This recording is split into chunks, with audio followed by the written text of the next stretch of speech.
growing trend is to incorporate more permanent structure for outdoor entertaining. Debbie Smit of Foxgloves Landscapes has done just that for a client, and man, does it make a statement. We caught up with her to find out more about this recent project of hers.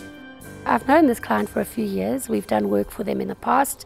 In fact, what we've done is we've slowly built their garden, or we've done sections of their gardens at a time, as and when they can afford it and when we can fit it in. And it's quite a nice way to do a garden that way, because you get to know the people, you get to know the site, and you end up doing, I think, some nice work that way.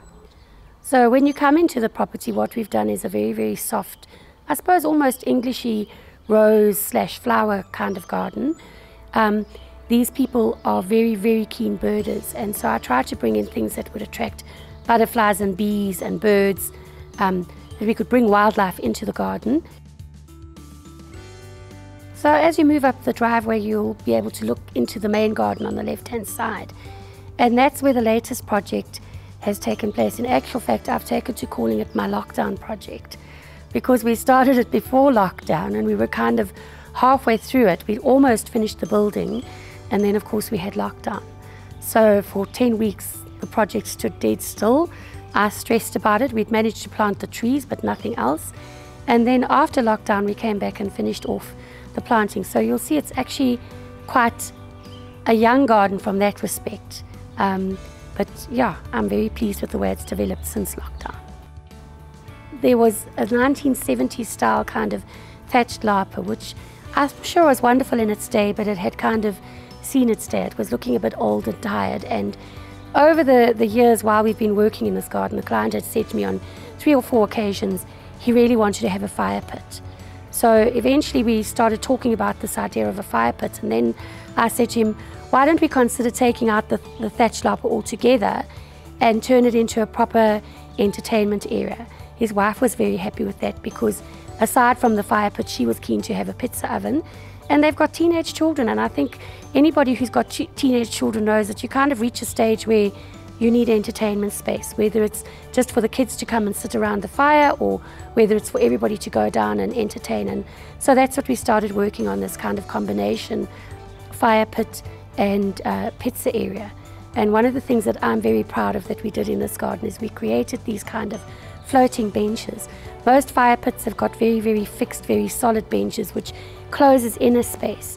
And so what we did was we created these floating benches which allows light through, but also you can kind of see glimpses of the garden underneath them.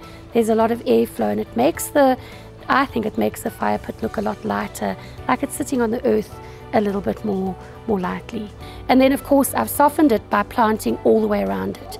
So the rose garden on the left-hand side of the driveway was extended so that it could potentially flow into the flower bed, which now runs through the front of the whole kind of entertainment area.